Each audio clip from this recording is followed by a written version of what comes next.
जी बिल्कुल, मैं सर मौजूद हूँ समंदरी इंटरचेंज के करीब। हमारे साथ वो मुतासरीन मौजूद हैं जिनकी ज़रई अराज़ी मोटरवे के दरमियान आई और उन्हें अभी तक हुकूमत की तरफ से अदायगी नहीं की गई। 5 साल का अरसा गुजर चुका। ये मुतासरीन दर बदर की ठोकरें खा रहे हैं और इनके वाजबात अभी तक इन्हें नहीं मिले। इन मुतासरीन की हुकूमत पाकिस्तान से अपील है कि हमारे वाजबात अदा किए जाएँ। अगर हमें 7 दिनों के अंदर AC ऑफिस और DC ऑफिस से रकम की अदायगी ना की गई तो हम मोटरवे ब्लॉक करके अपना एहतजाज करेंगे। हमारे साथ वो मुतासरीन मौजूद हैं, हम उनसे जानते हैं कि वो अपने मुतालबात कैसे पेश करना चाहते हैं। जनाब साडी ज़मीन है, ज़रई है तो कदीम दी है बिल्कुल। ਅਸੀਂ ਸਾਰਿਆਂ ਨੂੰ ਫਿਰਦੇ ਆ, ਛੋਟੇ ਛੋਟੇ ਬੱਚੇ ਨੇ ਸਾਡੇ ਤੇ ਸਾਨੂੰ ਨਾ ਹੁਕੂਮਤ ਨੇ ਲੈ ਲਈ, ਨਾ ਪੈਸਾ ਦੇ ਰਹੇ ਨੇ, ਨਾ ਜ਼ਮੀਨ ਦੇ ਰਹੇ ਨੇ। ਮਤਲਬ ਇਹ ਐਸੀ ਸਾਹਿਬ ਕੋਲ ਅਸੀਂ ਜਾਂਦੇ ਹਾਂ, ਤੋਂ ਆਂਦਾ ਵਾਸਲ ਬਾਕੀ ਕੋਲ ਜਾ ਤੋਂ ਸੈੱਟ ਕਰਦਾ ਹੈ। ਉੱਥੇ ਉਹਨੇ ਆਂਦਾ 2-4 ਦਿਨ ਠਹਿਰੋ, ਤੁਹਾਡੇ ਪੈਸੇ ਇਨਸ਼ਾਅੱਲਾ ਆ ਜਾਂਦੇ ਨੇ, ਅਸੀਂ ਪਹਿਲਾਂ ਬਣਾ ਰਹੇ ਹਾਂ। 5 ਸਾਲ ਤੋਂ ਸਰ ਸਾਡੇ ਨਾਲ ਇਹ ਹੋ ਰਿਹਾ। ਅਗਰ ਮਿਹਰਬਾਨੀ ਕਰੋ ਸਾਡੇ ਪੈਸੇ ਅਦਾ ਕਰੋ ਜਾਂ ਸਾਨੂੰ ਇਹਦੇ ਮੁਤਾਲਬੇ ਜ਼ਮੀਨ ਦਿਓ ਜਾਂ ਸਾਡੀ ਕੋਈ ਸੁਣੋ। ਸਾਡੇ ਨਿੱਕੇ ਨਿੱਕੇ ਬੱਚੇ ਨੇ, ਸਾਡੇ ਅੰਦਰ ਕਸੂਰ ਕਰਦਾ। ਅਗਰ ਨਾ ਹੋਇਆ ਫਿਰ ਜਨਾਬ ਜਿਹੜੇ ਸਾਡੇ ਬੱਚੇ ਨੇ, ਅਸੀਂ ਵੀ ਮੋਟਰਵੇ ਦੇ ਲੰਮੇ ਪਾਰ ਸਾਂ। ਜੋ ਮੁੜ ਹੋਇਆ ਹੁਕੂਮਤ ਕਰੇ ਸਾਡੇ ਨਾਲ, ਜਾਂ ਅਸੀਂ ਹੁਕੂਮਤ ਨਾ ਕਰੀਏ, ਬਾਤ ਦੀ ਗੱਲ ਹੈ। ਤੇ ਮਿਹਰਬਾਨੀ ਕਰਕੇ ਸਾਡੀ ਸਾਨੂੰ ਪੈਸੇ ਮਿਲਣੇ ਚਾਹੀਦੇ ਨੇ ਜਾਂ ਸਾਡੀ ਸਾਨੂੰ ਇਸ ਮੁਤਾਲਕ ਜ਼ਮੀਨ ਮਿਲਣੀ ਚਾਹੀਦੀ। ਬਿਸਮਿਲ੍ਲਾਹਿਰਰਹਿਮਾਨਿਰਰਹੀਮ। ਜਨਾਬ ਇਹ 5 ਸਾਲ ਦਾ ਵਾਕਿਆ ਜੀ। ਇਹ ਮੋਟਰਵੇ ਇੰਟਰਚੇਂਜ ਸਾਡੇ ਰਕਬੇ 'ਚ ਗੁਜ਼ਰ ਚੁੱਕੀ ਹੈ ਜੀ। ਸਾਨੂੰ ਅੱਜ ਤੱਕ ਅਸੀਂ ਜਾਂਦੇ ਹਾਂ 2-4 ਬੰਦੇ ਜਾਂਦੇ ਆ, 10 ਬੰਦੇ ਜਾਂਦੇ ਆ, 15 ਬੰਦੇ ਜੁੜ ਕੇ ਜਾਂਦੇ ਆ। ਉਹ ਸਾਨੂੰ AC ਸਾਹਿਬ ਕਹਿੰਦੇ ਨੇ ਵਾਸਲ ਬਾਕੀ ਸਾਹਿਬ ਕੋਲ ਚਲ ਜਾਓ। ਵਾਸਲ ਬਾਕੀ ਸਾਹਿਬ ਕਹਿ ਦਿੰਦੇ ਨੇ ਜੀ ਬਸ 2-4 ਦਿਨ ਵੇਟ ਕਰੋ ਜੀ। AC ਸਾਹਿਬ ਵੀ ਸਾਡੀ ਗੱਲ ਨਹੀਂ ਸੁਣਦੇ। ਆਇਆ ਕਿ ਛੋਟੇ ਛੋਟੇ ਬੱਚੇ ਨਹੀਂ, ਸਾਰਿਆਂ ਦੇ ਥੋੜਾ ਥੋੜਾ ਰਕਬਾ ਸੀ।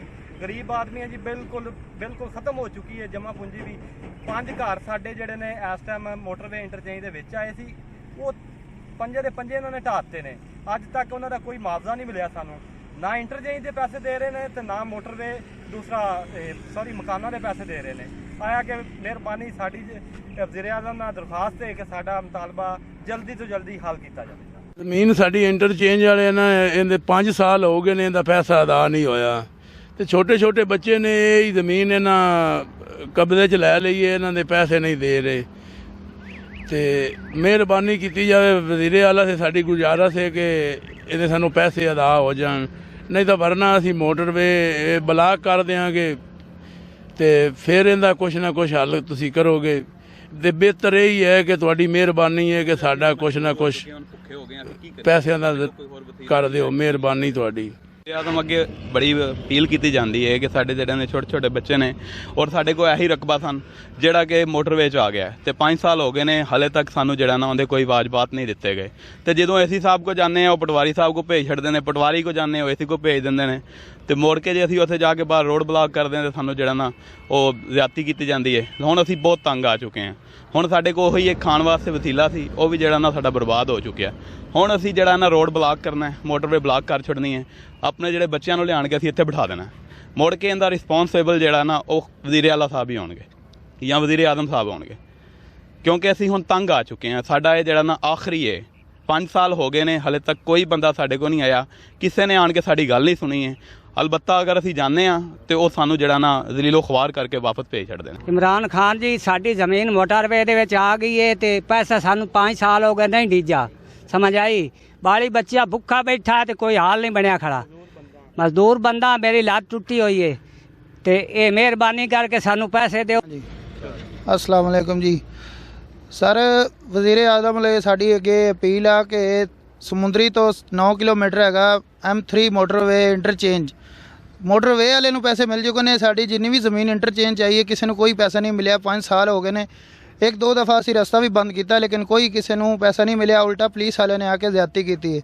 ਜੇ ਕੋਈ ਕਿਸੇ ਦਫ਼ਤਰ 'ਚ ਆਫਿਸ ਜਾਂਦੇ ਨੇ ਤੇ ਉਹ ਅਗੋਏ ਕੋਈ ਨਾ ਕੋਈ ਬਹਾਨਾ ਬਣਾ ਦਿੰਦੇ ਕਿ ਤੁਸੀਂ ਚਲੇ ਜਾਓ, ਬਾਅਦ ਦੇ 'ਚ ਆਇਆ ਜੇ ਜਾਂ ਫਿਰ ਕਦੀ ਆਇਆ ਜੇ ਜਾਂ ਅਸੀਂ ਆ ਜਾਵਾਂਗੇ ਫਿਰ ਕਰਾਂਗੇ ਹੱਲ।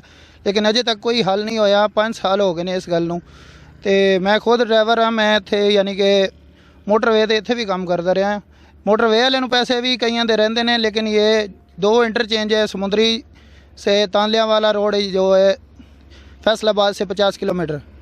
यहाँ पर जो M3 वाटरवे बनी है इस पर कोई इंटरचेंज का किसी को पैसा नहीं मिला अभी तक। सब लोग ऐसे अभी जो कोरोना वायरस की वजह से बहुत गुर्बत है या जो अभी बारिशें हो रही हैं, इधर कोई फसल नहीं है, किसी पास गंदम लेने के लिए नहीं है, गंदम शार्ट है तो किसी के पास कोई पैसा नहीं है। यहाँ तो वज़ीर आलम से ये अपील है, यहाँ इसके पैसे दिए जाएँ या इसके बदले हमें ज़मीन दी जाए, क्योंकि हमारे पास कोई और वसीला नहीं है।